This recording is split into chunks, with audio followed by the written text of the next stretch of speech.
اب انہوں نے غور کر کے اور اس کے رنگ و روغن کو دیکھ کر، اس کے ڈیزائن کو دیکھ کر، اور کچھ بھی کسی طرح بھی انہوں نے یہ سمجھا یہ اس میں وہ چیز ہے، وہ چیز ہے، وہ چیز ہے۔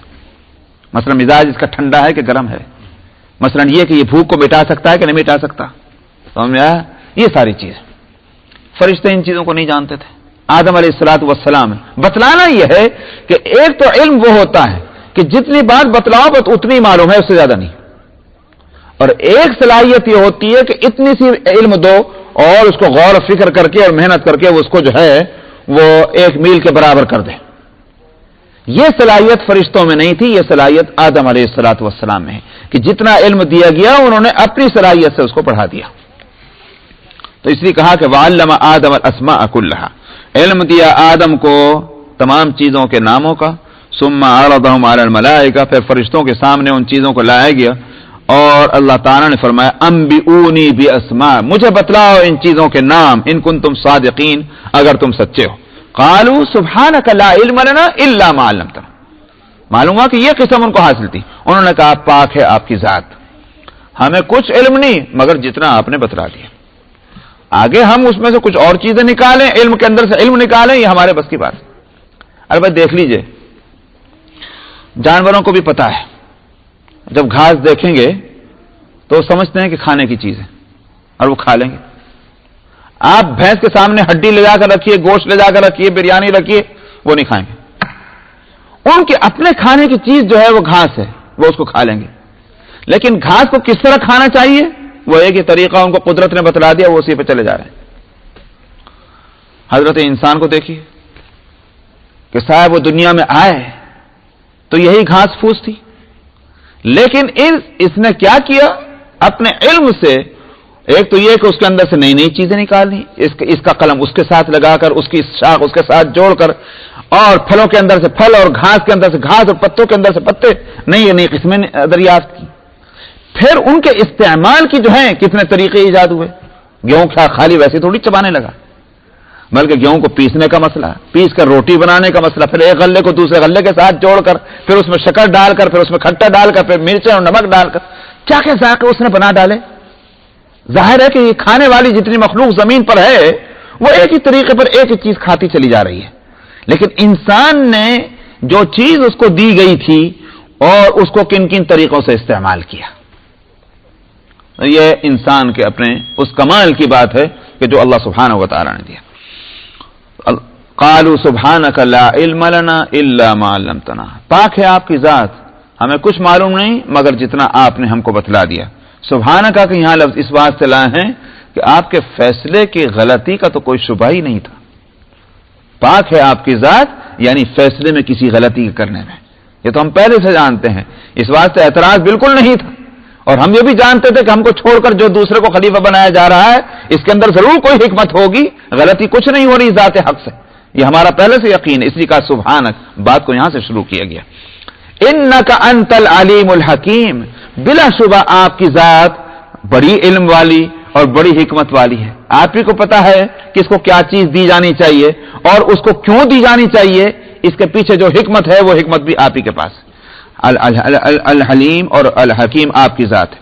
قال یا آدم انبئہم باسمائہم، انہوں نے تو اعتراف قصور کر لیا، مگر سوال یہ کہ آدم کتنے پانی میں ہیں اس کو بھی تو دیکھنے کی ضرورت ہے۔ اللہ سبحانہ و تعالی نے فرمایا اے آدم اب تم بتلاؤ ان کو ان چیزوں کے نام۔ کتنی طبعی ایک صورت ہے، ایک مثال میں دے دوں پھر یہاں آپ کو اس کا لطف صحیح آئے گا۔ مثلا ایک استاذ ہے اور اس کے کلاس روم میں کئی شاگرد بیٹھے ہوئے ہیں، ایک استاذ ایک شاگرد پر زیادہ مہربان ہے، ایک اسٹوڈنٹ پر، دوسرے شاگردوں کو یہ خیال ہوا کہ یہ استاد جو ہیں کہیں کو ایک ہی کی طرف زیادہ توجہ کرتے ہیں، کیا وجہ ہے آخر، ہم میں کیا قصور ہے، کیا نقصان ہے۔ استاد اب یہ امتحان لیتا ہے سب کا، یہ بتلانے کے لیے کہ جس پر اس کی توجہ ہے وہ اس کی قابلیت کیا ہے، یہ سب ناقابل ہیں، بے وقوف ہیں، یہ جس پر میں توجہ کرتا ہوں، جس پر مہربانی کرتا ہوں، یہ بہت علم والا ہے، بڑی قابلیت والا ہے۔ اب امتحان کی صورت کیا ہوگی؟ امتحان کی صورت یہ ہوگی کہ جس بات کو اسے پوچھنا ہے پہلے انہی سے پوچھے گا کہ جو اس بات کا خیال کر رہے ہیں کہ ہمیں آخر کیوں نہیں اس کا حق دیا جاتا کہ ہم پر بھی استاد کی مہربانی ہو. تو ان سے کہیں گے اچھا ذرا بتلانا کہ بتلاؤ کہ لندن کی آبادی کیا ہے مثلا.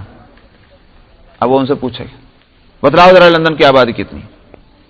وہ نہیں بتلا پائے تو وہ ان سے جس کے بارے میں اس کو یقین ہے کہ اس کو سب باتیں آئیں گی تو اسے کہے گا امیہ تم ان سب کو بتلا دو. یہی کہے گا نا میں اب تم ان سب کو بتلا دو کہ لندن کی آبادی اور پاپولیشن کتنی ہے. اب وہ فر بتلائے گا تو ان کو شرمندگی ہوگی. یہ کہنا کہ اب تم ان کو بتلا دو, ان سے تو کہا گیا کہ مجھے بتلاؤ, اور ان سے کہنا کہ تم ان کو بتلاؤ, اسی سے خود اس کی برتری جو ہے سامنے آ جاتی ہے. اللہ سبحانہ و تعالیٰ نے فرشتوں سے کہا ذرا مجھے بتلاؤ ان چیزوں کے نام, اور جب آدم کا نمبر آیا تو فرمایا انبئہم, ذرا ان کو اب تم بتلا دو. معلوم کو معلوم تھی یہ بات اور یقین تھا کہ آدم کو جو کام سپرد کیا جا رہا ہے وہ واقعتاً اس کے اہل ہے. انبئہم باسمائہم فلما انبأہم باسمائہم, جب آدم علیہ السلام نے ان چیزوں کی حقیقتیں ناموں کے ساتھ بتلا دی, قال الم اقل لکم انی اعلم غیب السماوات والارض واعلم ما تبدون وما کنتم تکتمون. اللہ تعالیٰ نے فرمایا کیا میں نے نہیں کہا تھا تم کو کہ میں جانتا ہوں آسمانوں اور زمین کی چھپی ہوئی باتوں کو. یعنی مطلب یہ جو چھپی ہوئی باتیں جانتا ہے وہ ظاہری باتوں کو خوب ہی جانتا ہوگا. وَأَعْلَمُ مَا تُبْدُونَ وَمَا كُنْتُمْ تَكْتُمُونَ, اور تمہارے دلوں میں جو چیز چھپی ہوئی ہے اور جو چیز ظاہر ہے ان کو بھی میں خوب جانتا ہوں. اس بات سے جب میرا علم جو ہے وہ اتنا وسیع ہے تو بھلا یہ کیسے ہو سکتا تھا کہ جب میں اس کا فیصلہ کرنے میں غلطی کر سکوں کہ کسی کو خلافت کے لیے پیدا کیا جائے اور نہ پیدا کیا جائے, اور پیدا کیا جائے تو کس کو کیا جائے. اس فیصلے میں غلطی کا کوئی امکان ہی نہیں تھا. وَإِذْ قُلْنَا لِلْمَلَائِكَةِ اسْجُدُوا لِآدَمَ, معلوم یہ ہوا کہ آدم کو خلافت دی گئی ہے. تو خلافت کا وہ منصب جس کے لیے میں نے پچھلے ہفتے کہا تھا کہ جس کو خلیفہ بنایا جاتا ہے اس میں دو چیزیں ہیں, یاد ہوگا میں نے گزشتہ 2 ہفتے پہلے کہا تھا. ایک تو یہ کہ خلیفہ اور جس کا خلیفہ اس کے بیچ میں کوئی اور واسطہ نہیں ہوا کرتا, منصب کے لحاظ سے, سمجھ میں, منصب کے لحاظ سے. اسی واسطے نبی کریم صلی اللہ علیہ وسلم خلیفہ کامل ہیں. تمام انبیاء خلیفہ ہوتے ہیں. اسی واسطے سب سے پہلے خلیفہ جو ہوئے ہیں آدم علیہ السلام, اور اسی واسطے وہی سب سے پہلے نبی بھی ہوئے ہیں. یہ نہیں ہوا کہ نبی کسی اور کو بنا دیتے اور آدم کو خلیفہ بنا کے چھوڑ دیتے. انبیاء علیہ الصلوۃ والسلام چونکہ اعلیٰ درجے کے وہی خلیفہ ہوتے ہیں, اس واسطے پہلا انسان, پہلا خلیفہ اور پہلا نبی. انبیاء علیہ الصلوۃ والسلام میں بھی سید الانبیاء, ظاہر ہے کہ کمالات نبوت میں سب سے اونچے ہیں, اسی لیے ان کو کیا کہا جائے گا کہ آپ جو ہیں وہ خلیفہ کامل ہیں. تب اس خلیفہ کامل کی تعریف کیا کی گئی؟ مولانا عبد الرحمن جامی کے جو نعتیہ قصیدہ ہے اس میں وہ جو آخری جو مصرع ہے, بعدس خدا بزرگ توئی قصہ مختصر, اللہ میاں کے بعد بس آپ ہی کی بڑائی ہے. تو نبی بحیثیت خلیفہ کے جب اس اعلیٰ درجے پہ پہنچ جائے گا کہ وہی خلافت کی انتہا ہے تو پھر اللہ کے بعد اسی کا نمبر آتا ہے. اللہ کے بعد جبریل کا نمبر نہیں رہتا, سمجھا, اللہ کے بعد پھر انسان کا. اسی لیے اہل سنت والجماعت کا اس بات پر اتفاق ہے کہ انسان بحیثیت مجموعے کے ساری کائنات میں سب سے افضل مخلوق ہے, اور خود اللہ سبحانہ و تعالیٰ نے اس کو بتلا دیا وَلَقَدْ خَلَقْنَا الْإِنسَانَ فِي أَحْسَنِ تَقْوِيمٍ, ہم نے انسان کو سب سے اچھے اندازے پہ پیدا کیا. وہ اچھے اندازے کا مطلب یہ نہیں ہے کہ خالی خوبصورتی ہے ان کے اندر ناک نقشے کی, بلکہ یہ کہ وہ صلاحیتیں جو ہم نے ان کو دی ہیں وہ صلاحیتیں کسی اور مخلوق کو نہیں دی گئی, بہترین صلاحیت. اسی لیے ان کی تخلیق کو اللہ سبحانہ و تعالیٰ نے اپنی طرف اس طرح سے منسوب کیا کہ ما خلقت بیدی, جس کو میں نے اپنے دونوں ہاتھوں سے پیدا کیا. تو ظاہر ہے کہ یہ اس کی عظمت شان بتلانے کے واسطے آدم علیہ الصلوۃ والسلام اور ان کی اولاد کے لیے. تو خلیفہ جب کہا جائے گا کسی کو تو اس کا معنی کیا ہوا کہ خلیفہ اور جس کی وہ خلیفہ اس کے بیچ میں کوئی اور کڑی نہیں ہے, براہ راست بس انہی کا درجہ آتا ہے. دوسری بات یہ کہ جس کا خلیفہ بنایا جا رہا ہے اگر پورے کا پورا علمی لحاظ سے اس کے ہم رتبہ نہ بھی ہو تو قریب قریب تو ہونا چاہیے. اگر یہ کہ وہ زمین اور آسمان کا فرق ہو دونوں کے اندر، مثلا کہ ایک تو مثال کے طور پر ڈاکٹر صاحب ہیں، دوسرے انجینئر صاحب ہیں، تو انجینئر صاحب ڈاکٹر صاحب کے جو ہیں وہ خلیفہ بن کہاں سے جائیں گے؟ ان کے اسسٹنٹ کیسے ہو جائیں گے؟ ظاہر بات ہے کہ جس علم کے اندر کسی کو خلیفہ بنایا جا رہا ہے، اس علم میں اگر وہ اس کے ہم رتبہ نہ ہو تو اس کے قریب ہونا چاہیے۔ اللہ سبحانہ و تعالی عالم الغیب والشہادہ ہے، سمجھ میں آیا؟ ظاہر ہے کہ ان کے برابر تو علم کے اندر کوئی نہیں ہو سکتا، لیکن ان کے بعد اگر علم کے اندر کوئی مخلوق ہو سکتی ہے کہ پھر کوئی اور اس سے اوپر نہ ہو، تو وہ حضرت آدم علیہ السلام اور ان کی اولاد اور ان کی نسل ہے، یہ جس کو انسان کہا جاتا ہے۔ یہاں فرمایا کہ قال الم اقل لکم انی اعلم غیب السماوات والارض، کیا میں نے نہیں کہا تھا کہ میں جانتا ہوں آسمان اور زمین کے غیب کے کو، اور میں علم رکھتا ہوں جو کچھ تم ظاہر کرتے ہو اور جو کچھ تم چھپاتے ہو۔ تو صاحب یہ خلافت تو مل گئی، مگر ہوا کیا؟ ہوا یہ کہ جب کسی کو نعمت ملتی ہے تو پھر حسد کرنے والے بھی کھڑے ہو جاتے ہیں۔ یہ ہمیشہ کا قانون ہے، کسی کے پاس کوئی نعمت نہ ہو تو کہاں کو کوئی حسد کرے گا؟ ایک آدمی بیچارہ غریب بھی ہے، بے اولادہ بھی ہے، بے گھرا بھی ہے، سمجھ میں آیا، اوپر سے بیمار بھی ہے، اس سے کون حسد کرے گا میاں؟ تو حسد تو کیا جاتا ہے جس کے پاس نعمتیں ہوتی ہیں۔ جب اللہ سبحانہ و تعالی نے آدم علیہ الصلوۃ والسلام کو وہ نعمت دی کہ جو کسی اور مخلوق کو نہ ملی، تو حسد کرنے والا ہونا تھا، چنانچہ ایک کھڑا ہوا، اس کا تذکرہ یہاں کیا جا رہا ہے۔ وَإِذْ قُلْنَا لِلْمَلَائِكَةِ اسْجُدُوا لِآدَمَ فَسَجَدُوا إِلَّا إِبْلِيسَ، اب ہم نے کہا فرشتوں سے سلیوٹ کرو۔ میں اس لیے لفظ بول رہا ہوں کہ سلیوٹ کیوں کیا جاتا ہے؟ احترام کے واسطے میں نے لفظ اس لیے بدلا ہے، ورنہ لفظی ترجمہ تو جو کریں گے وہی کریں گے جو ہے یہاں، وہ ایک سجدہ کرو، تو سجدے کا لفظ لائے ہیں، اس لیے میں نے لفظ تھوڑا سا بدلا تھا کہ یوں مت سمجھنا کہ عبادت ہو رہی ہے آدم کی۔ آدم عبادت تو صرف اللہ کی ہے، مگر یہ کہ جب اللہ کے بعد آدم کا مقام ہے تو پھر ان کا احترام عملاً بھی کر کے بتلاؤ، کیونکہ آگے چل کر کے انہی کو یہ پوری کائنات جو ہے ان کے حوالے کی جانی ہے، انہی کو جو ہے اقتدار ان کا قائم کیا جائے گا، انہی کے تصرف میں یہ دیا جائے گا، اور تم اس میں ان کے مددگار بنو گے، ان کے مددگار بنو گے، فرشتے تو مددگار بنو گے، اس کے واسطے ابھی اظہار کرو وفاداری کا، کرو سجدہ۔ یہ حکم ملا اللہ سبحانہ و تعالی کی طرف سے، سب نے سجدہ کیا، وہ تو ہیں ہی وفادار، وہ کہیں کھڑے ہو جاؤ تو کھڑے ہو گئے، وہ کہیں کہ بیٹھ جاؤ تو بیٹھ جائیں۔ یہ نہیں ہے کہ جب کہا جائے کھڑے ہو، کیوں کھڑے ہو جائیں صاحب؟ آج کل کے یہاں بچوں کی جو صورت حال ہے جس کو بہت بڑا کمال سمجھا جاتا ہے کہ یہاں ہم ماں باپ کہیں بچوں سے بھی یہ کام کرو، وائی استاد کا یہ کام نہ کرو، وائی بہت بڑا کمال ہے کہ انہوں نے وائی سیکھ لیا، سمجھ میں آیا؟ یہ وفاداری نہیں ہے، پہلے وہ کام کر لو، بعد میں اگر اشکال ہے پھر جا کر پوچھ لو آپ نے یہ بات کیوں کہی تھی، لیکن کام کرنے سے پہلے وائی کہنا یہ بے وفائی ہے، وفاداری نہیں ہے، اس کی ہم کو ٹریننگ دینی چاہیے۔ تو فرشتوں نے یوں نہیں پوچھا اللہ میاں کیوں سا کریں سجدہ، سجدہ تو آپ کو ہوا کرتا، سمجھ میں آیا؟ دیکھ لیجئے وہ وفادار ہیں، اور جس نے یوں پوچھا کیوں کروں سجدہ میں اس کو، وہی مردود بنا۔ وَإِذْ قُلْنَا لِلْمَلَائِكَةِ اسْجُدُوا لِآدَمَ فَسَجَدُوا إِلَّا إِبْلِيسَ، سب نے سجدہ کیا مگر ابلیس نے سجدہ نہ کیا۔ تو صاحب یہاں مسئلہ ایک اور آتا ہے، اور وہ یہ کہ حکم تو ملا تھا فرشتوں کو، تو جب ابلیس کا فرشتہ تھا تو اس نے سجدہ نہیں کیا، تو کہا گیا مگر ابلیس نے سجدہ نہ کیا۔ جب ابلیس فرشتوں میں تھا ہی نہیں اور حکم ملا فرشتوں کو، تو ابلیس کو سجدہ کرنے کی ضرورت ہی کیا تھی؟ تو اس کا جواب یہ ہے کہ فرشتوں کو سجدے کا حکم دیا جانا، ایک تو یہ کہ ابلیس وہاں موجود رہا ہوگا، نمبر ایک تو یہ بات کہی گئی۔ دوسری ایک اور بات ہے، فرشتوں کو سجدہ کرانے کے معنی جو پوری کائنات جو ہے اس کو دراصل فرما برداری کا حکم دیا جانا ہے۔ فرشتے تو دراصل تدبیر کرنے والے، انتظام کرنے والے ہیں، یہ سپروائزر ہیں کائنات کے، یونیورس کے۔ جب ان کو حکم دیا جا رہا ہے، ان کے انڈر سپرویژن جو کچھ بھی ہوگا ان کو بھی حکم دیا جا رہا ہے۔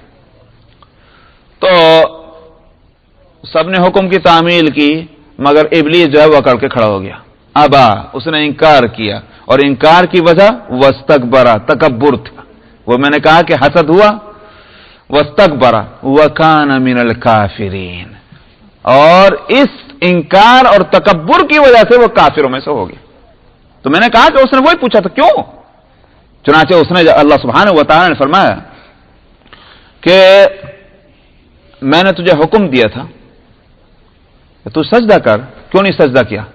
اس نے کہا قال انا خیر منہ خلقتنی من نار وخلقتہ من طین، میں کیوں سجدہ کرتا اس کو؟ آپ نے مجھے آگ سے پیدا کیا، اس کو مٹی سے پیدا کیا، آگ افضل درجے میں ہے مٹی کے مقابلے میں، تو میں جب اعلیٰ ہوں تو اعلیٰ جو ہے ادنا کو کیسے سجدہ کرے؟ تو معلوم ہوا کہ آرگومنٹ کر رہا ہے، وہی والی بات ہے۔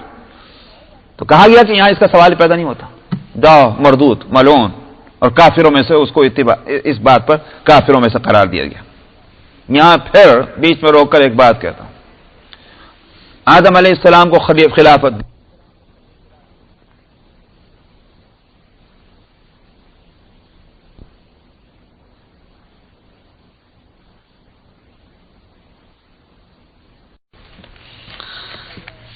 قال یا آدم ابا واستکبر وکان من الکافرین، اس نے انکار کیا اور تکبر کیا اور وہ کافروں میں سے ہو گیا۔ وقلنا یا آدم اسکن انت وزوجک الجنۃ وکلا منها رغدا حیث شئتما۔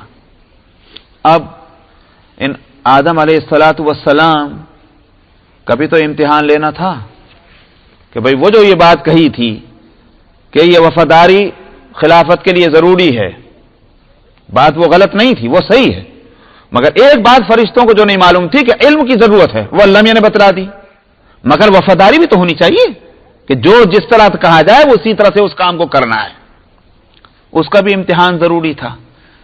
تو اس کا امتحان لیا گیا، اور اس امتحان کے ساتھ ایک اور چیز بیچ میں سامنے لائی جا رہی، اور وہ یہ کہ اے آدم اور اے اولاد آدم، تو بحیثیت خلیفہ کے تیرا اصل ٹھکانہ جنت ہے، تیرے رہنے کی جگہ اصل جنت ہے جو نعمتوں سے بھری ہوئی ہے، جس میں تکلیف نام کی کوئی چیز نہیں ہے، جس کی وسعتوں کی کوئی انتہا نہیں ہے، وہاں ہر خواہش پوری ہوتی ہے، وہی ٹھکانہ تیرا اصل ہے، مگر اس کے لیے ایک امتحان دینا پڑتا، اس امتحان میں پاس ہو جائیں تو پھر وہیں رہتے ہیں، اور اس امتحان میں اگر پاس نہ ہو تو پھر وہ صلاحیت پیدا کرنے کے واسطے وہاں سے نکلنا پڑتا ہے کہ جب وہ صلاحیت پیدا ہو جائے پھر واپس آئیں اپنے وطن میں۔ یہ ہے وہ صورت۔ چنانچہ آدم علیہ الصلوۃ والسلام کو جنت میں بھیجا گیا۔ وَقُلْنَا يَا آدَمُ اسْكُنْ أَنْتَ وَزَوْجُكَ الْجَنَّةَ، معلوم ہوا کہ بیگم صاحبہ بھی پیدا ہو گئی، اس کی تفصیل یہاں نہیں کس طرح سے پیدا ہوئی اور کیا ہوئی، لیکن بہرحال آدم علیہ الصلوۃ والسلام اور حضرت حوا ان کی بیوی، ان دونوں کے تعلق سے کہا گیا اسکن انت وزوجک الجنہ، سکونت اختیار کرو تم اور تمہاری بیوی جنت میں، وکلا منہا رغدا حیث شئتما، اور کھاؤ اس جنت سے بے افراط۔ رغدن کے معنی یہ ہیں کوئی پابندی نہیں، کوئی کنٹرول نہیں ہے، کوئی پرمٹ کی ضرورت نہیں ہے کہ صاحب لائسنس لاؤ پرمٹ لاؤ فلاں چیز کھانے کے واسطے۔ رغدن میں ایک تو یہ کہ بے افراط، اور دوسرے یہ کہ اس کوئی پریشانی بھی نہیں، دقت نہیں ہے، جس چیز کی جس وقت ضرورت ہے اس کے واسطے یہ نہیں کہ بھائی اتنی دور جانا پڑے گا لانے کے واسطے، وہ چیز فوراً حاضر۔ جیسا کہ نبی کریم صلی اللہ علیہ وسلم نے اس کی تفصیلات بتلائی بھی ہیں کہ جنت میں کسی چیز کے تعلق سے جہاں ذرا خیال آئے کہ اس کو دل چاہتا ہے، وہ چیز ادھر دل میں خیال آئے گا اور ادھر وہ چیز بالکل سامنے موجود ہوگی۔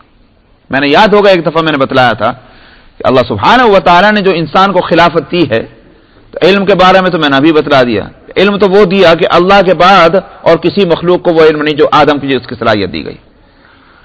تو پھر علم کے بعد قدرت کی بھی ضرورت ہے، اگر علم تو ہو مگر قدرت نہ ہو کیا کام کرے گا وہ اس علم سے؟ مثال کے طور پر آپ کو پوری انجینئرنگ پڑھا دی جائے مگر نہ کوئی آپ کے پاس اکوپمنٹ ہو، اور خدا نہ خواستہ وہ آدمی جس کو انجینئر بنایا گیا وہ ہاتھ پاؤں سے بھی معذور، اس کی انجینئرنگ میں کس کام آئے گی؟ اس کے ہاتھ پاؤں درست ہونے چاہیے، اس کے پاس ساز و سامان ہونا چاہیے، تب جا کر کے وہ اپنے پڑھے ہوئے اس علم کو جو ہے وہ کام میں لا سکتا ہے۔ قدرت کی ضرورت ہے۔ اللہ سبحانہ و تعالی نے اس انسان کو قدرت بھی دی ہے۔ آپ دیکھ رہے ہیں کہ صاحب اپنے اسی علم اور قدرت کے نتیجے میں اس نے کیا کیا ایجادات کر لی کہ آج سے 1000 سال پہلے کا انسان ان ساری چیزوں سے بے خبر ہے، آج وہ چیزیں ایجاد ہو گئی. تو قدرت بھی ہے اور علم بھی ہے. اللہ سبحانہ و تعالی اس انسان کے علم میں اور قدرت میں اضافہ کرتے چلے جا رہے ہیں. اس دنیا میں دنیا کی حد تک جتنی گنجائش ہوگی وہاں تک اس کا علم اور اس کی قدرت بڑھتی جائے گی. لیکن جہاں جا کر کے اس دنیا کا مزاج جو ہے وہ ساتھ نہ دے گا اس انسان کی قدرت کو جو مزید قدرت دیے جانے کا، وہاں تک جائے گا مسئلہ. مگر دوسرے دنیا میں پہنچ کرنے کے بعد وہاں وہ تنگیاں نہیں ہیں، وہ حد بندیاں نہیں ہیں. اس عالم آخرت میں جب انسان پہنچے گا بشرطے کہ وہ واقعی انسان بن کے پہنچ رہا ہو، سمجھ میں آیا؟ بلکہ اس کا ٹھکانہ وہ جانوروں اور شیطانوں کے ساتھ نہ ہو، انسانوں کے ساتھ اس کا ٹھکانہ ہو.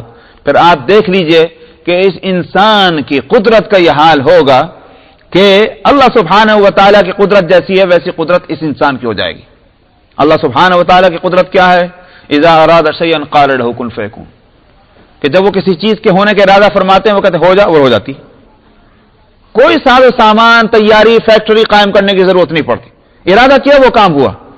یہی صورت جنت میں جنتی کی ہو جائے گی کہ جب وہ کسی چیز کی خواہش کرے گا اور ارادہ کرے گا وہ چیز سامنے موجود. تو یہ انسان کے اللہ سبحانہ و تعالیٰ کی طرف سے دی ہوئی قدرت اور یہ اس کے کمال کا اثر ہوگا. تو علم بھی ہوگی اور قدرت بھی. تو فرمایا کہ اسکن انت وزوجک الجنہ وکلا منہا رغدا حیث شئتما، بھائی افراد کھاؤ اور جہاں سے چاہو. ولا تقربا هذه الشجرہ، مگر اس درخت کے پاس کو بھی نہ جانا.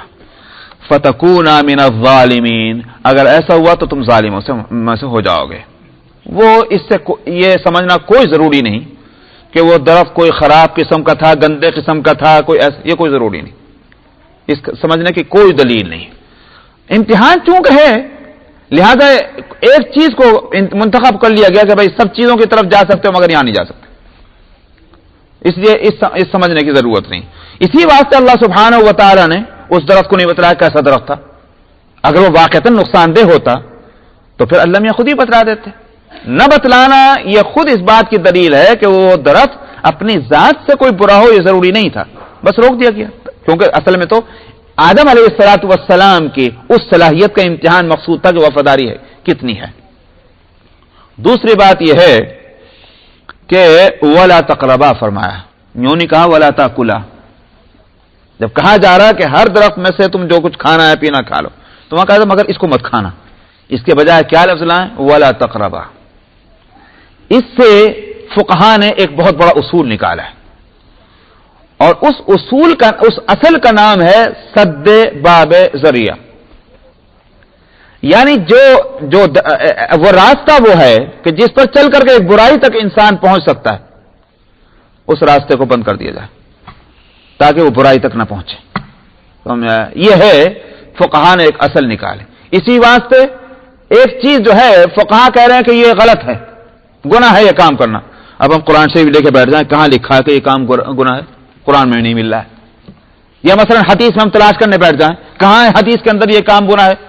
بھائی فقہا نے اس اصول سے کہ سد باب ذریعہ ایک قرآنی اصول ہے اس میں انہوں نے غور کیا کہ قرآن اور حدیث اس برائی سے روک رہے ہیں تو اس برائی تک پہنچنے کے یہ ذریعے ہیں. فقہا غور کر کے تجربے کی بنیاد پر حالات پر غور کر کے اس کو کہہ دیتے ہیں کہ یہ ان راستوں پر چلنا ہی غلط ہے، ان کاموں کا کرنا غلط ہے جو اس برائی تک پہنچا دے. تو ولا تقربا لفظ ہے، قریب بھی مت جانا اس درخت کے. قریب جاؤ گے تو پھر ظاہر ہے کہ تم یہ بھی ہو سکتا ہے کھا لو. اسی واسطے حدیث میں آیا الحلال بین والحرام بین وما بینہما متشابہات. حلال بالکل واضح ہے، حرام بالکل واضح ہے، اس کے درمیان میں جو ہیں ان کو کہا گیا مشتبہات. اور فرمایا کہ مشتبہات کی مثال کیسی ہے؟ مشتبہات کی مثال ایسی ہے جو جیسے کھیت کی باؤنڈری ہوا کرتی ہے جس کو ہمارے یہاں زبانوں میں کہتے ہیں باڑھ. تو باڑھ لگی ہوئی ہے. ہوشیار چرواہا کیا کرتا ہے کہ اپنی بکریوں کو باڑھ کے پاس بھی نہیں جانے دیتا. کیوں؟ اس لیے کہ باڑھ تک پہنچے تو پھر چھلانگ لگا کے کھیت میں بھی پہنچ جائے گی. تو باڑھ سے بھی دور رکھنا چاہیے. تو باڑھ جو ہے وہ کھیت کے اوپر یہ مشتبہات کی ایک مثال ہے جس کو حرام سے بچنا ہے اور ناجائز سے بچنا ہے ان کو مشتبہ چیزوں سے بھی بچنا چاہیے، تو وہی حرام سے بچ سکے گا۔ آج مشتبہات میں ہو سکتا ہے کہ مشتبہات سے آگے ہاتھ جو ہے وہ حرام تک بھی پہنچ جائے، تو یہ سد باب ذریعہ کہلاتا ہے۔ وَلَا تَقْرَبَا هَذِهِ الشَّجَرَةَ، اس درخت کے قریب بھی مت جانا، نہ ظالموں میں سے ہو جاؤ گے۔ انشاءاللہ بقیہ آئندہ، بھائی آئندہ ہفتے تو بقرعید۔ اعوذ باللہ من الشیطان الرجیم، بسم اللہ الرحمن الرحیم۔ فأزلهما الشيطان عنها فأخرجهما مما كانا فيه وقلنا اهبطوا بعضكم لبعض عدو وَلَكُمْ فِي الْأَرْضِ مُسْتَقَرٌّ وَمَتَاعٌ إِلَى حِينٍ فَتَلَقَّى آدَمُ مِنْ رَبِّهِ كَلِمَاتٍ فَتَابَ عَلَيْهِ إِنَّهُ هُوَ التَّوَّابُ الرَّحِيمُ قُلْنَا اهْبِطُوا مِنْهَا جَمِيعًا فَإِمَّا يَأْتِيَنَّكُم مِّنِّي هُدًى فَمَن تَبِعَ هُدَايَ فَلَا خَوْفٌ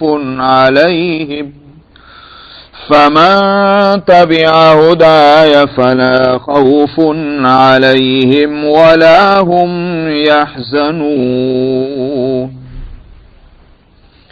وَالَّذِينَ كَفَرُوا وَكَذَّبُوا بِآيَاتِنَا أُولَئِكَ أَصْحَابُ النَّارِ